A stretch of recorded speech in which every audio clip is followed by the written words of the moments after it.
Honestly, I didn't think I'd ever say this, but Fanatec has managed to bring back one of its best wheels for about €200 or $230 depending on your region. And yes, I'm talking about the Fanatec CSL GT3, the direct successor to the legendary McLaren GT3 V2. Same shape, same feel, just without the McLaren logo. I've been using it for 2 weeks on Assetto Corsa Competizione, iRacing, and a bit of GT7. And let me tell you straight, does it still live up to its legend? Or is it just an old mold recycled for 2025?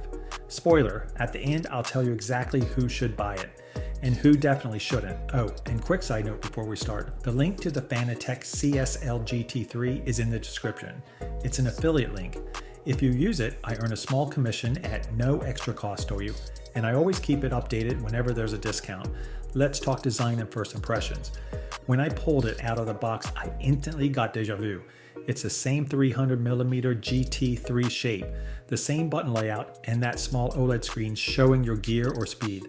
Nothing fancy, no SimHub integration. The McLaren logo is gone, replaced by a Fanatec badge. The signature orange accents are gone too. It's more neutral, more understated. But honestly, it looks great on a modern rig. As for the materials, let's be real. It's plastic, no carbon fiber, no aluminum. When you hold it, it feels light, a bit hollow. But once you're on track, the shape and grip completely make up for it. Everything falls naturally under your fingers. It's ergonomic and instinctive. And most importantly, the analog clutch paddles are still there on the back. You can map them as clutches, or even as brake and throttle if you race without pedals. It's genuinely useful, and for sim racers with limited mobility, it's a real plus that Fanatec doesn't talk about enough. Now let's move on to setup and compatibility because that matters too. The wheel comes with the QR2 light already installed, the composite version, not metal. Clip it on, plug it in, and drive. I tested it on the CSLDD, the Club Sport DD+, and even the Podium DD1. No issues at all. On Xbox, it works right away through the wheel. On PlayStation, you'll need a PS certified base like the GTDD Pro. And on PC, obviously, it's plug and play.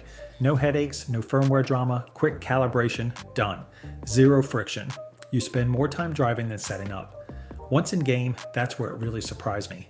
On Assetto Corsa Competizione, the wheel stayed rock solid through high-speed corners, and every button fell exactly where I needed it. The shifters have a crisp click, not as metallic as Simagic or Moza's magnetic ones, but the responsiveness is excellent for this price point. I still remember a session at Spa. Through the bus stop chicane, I could feel the load transfer in that tiny oscillation in the force feedback without a hint of play or delay. For a €200 wheel, I didn't expect that level of detail.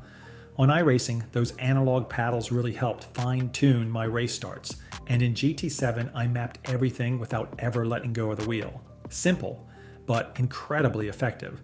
Now let's compare it to the competition. The Simagic GT Neo, for example, sells for about $269 US. It has better materials, crisp magnetic shifters, but no console compatibility with Fanatec bases. The Moza sits around $249 USD. Sleeker design, more premium feel, but it's PC only. So overall, the CSL GT3 ends up being the most accessible and well-balanced option if you're already in the Fanatec ecosystem. So here's what I genuinely liked. First, the ergonomics. That 30cm diameter feels perfect for GT3s, prototypes, even hypercars.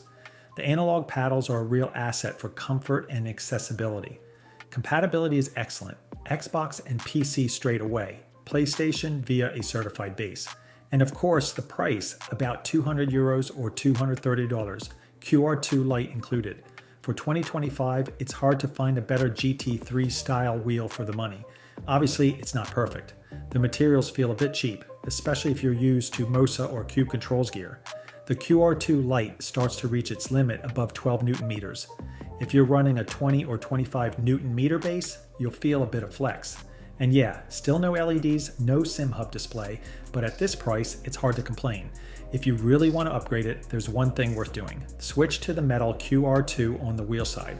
You'll instantly feel more rigidity and precision, especially during heavy braking or over curbs. Everything else, stickers, colored buttons, RGB mods, they don't change a thing when you're actually driving.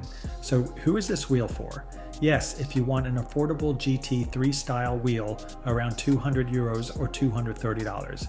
Yes, if you play on Xbox or within the Fanatec ecosystem. Yes, if you own a CSL DD, Club Sport DD or DD+, and you care more about performance than looks. But no, if you're after a high-end wheel with a metal finish or integrated screen. No, if you regularly push more than 15 to 20 Newton meters. And no, if you're not already in the Fanatec ecosystem.